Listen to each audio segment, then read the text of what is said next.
made a comment that, really offended not just officers in the Cambridge Police Department, but officers around the country.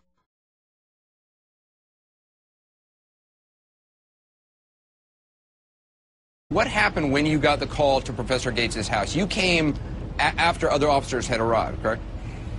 Yes, I did. So you have absolutely no qualms at all that he should have been arrested, that he should have been taken in? I have no qualms with that. I believe Sergeant Crowley was within his right to make that arrest at that location and at that time.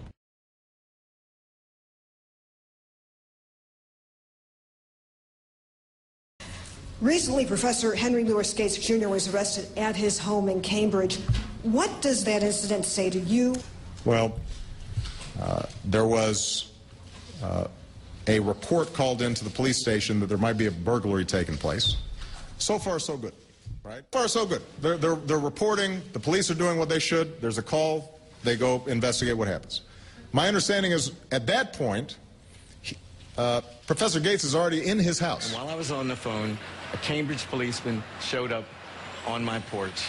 I walked with the phone still active to my porch, and he demanded that I step out of my house onto the porch. That's all he said. He said, I would like you to step outside. I asked him if he could step outside and speak with me, and he said, no, I will not. I said, absolutely not.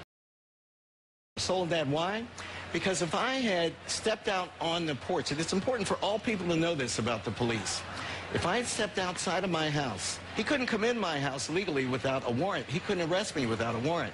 Had I stepped outside, he would have slapped handcuffs on me for being under suspicion of breaking and entering. I said, why are you here? What's this all about? And I said, I'm Sergeant Crowley from the Cambridge Police Department. I'm investigating a break in progress. He said, I'm investigating a breaking and entering charge. I said, this is my house. I'm a Harvard professor. I live here. He said, can you prove it? I said, just a minute. I turned my back. I walked into the kitchen to get my Harvard ID and my Massachusetts driver's license. He followed me without my permission. The police officer comes in. I'm sure there's some exchange of words, but my understanding is that Professor Gates then shows his ID to show that this is his house. I gave him the two IDs, and I demanded to know his name and his badge number. And when you demanded that, what did he say?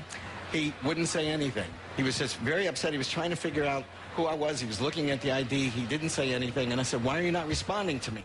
To me, that's a strange response for somebody that has nothing to hide, is trying to cooperate with the police. He turned, walked out. So did he come out and speak with you? I was leaving.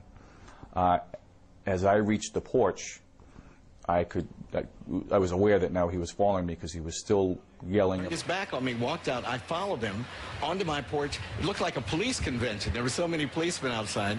I stepped out on my porch. Sergeant Crowley says he warned Gates he was acting disorderly. Said, I want to know your colleague's name and his badge number.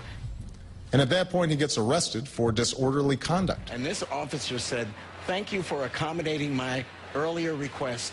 You are under arrest. One of the questions a lot of people would have on this is why arrest Professor Gates? I mean, if he's just talking back to police and President Obama says overreacting, perhaps, why not just let him do that in his own home and leave the scene? Well, once he came out of his own home, it became something different. He was in the public view, and he was causing much of it was just getting out of control after he came outside.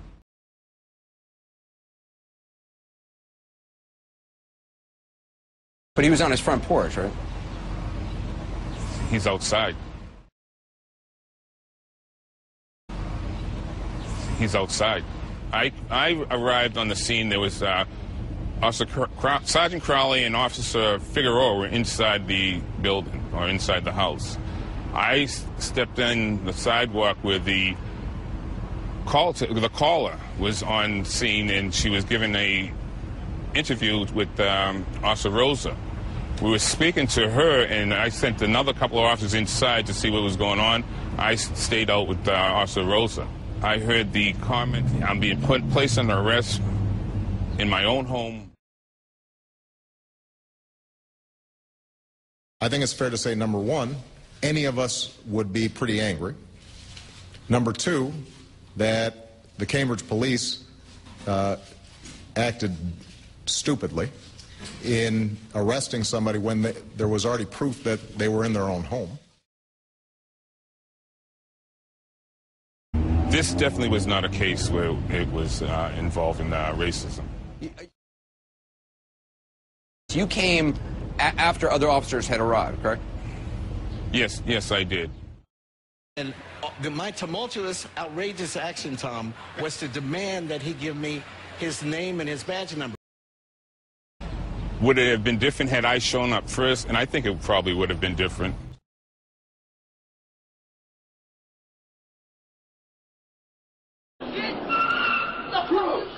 Nothing to you, bro. What the fuck you say? Don't fucking call me shit. Hey. Don't fucking do that shit, dude. I didn't talk to you. Turn around. Come on, bro. Give me that. No, I wasn't talking to you. Dude, put your hands behind your back. All right, bro. Check me out. You don't do that shit to me, Dad.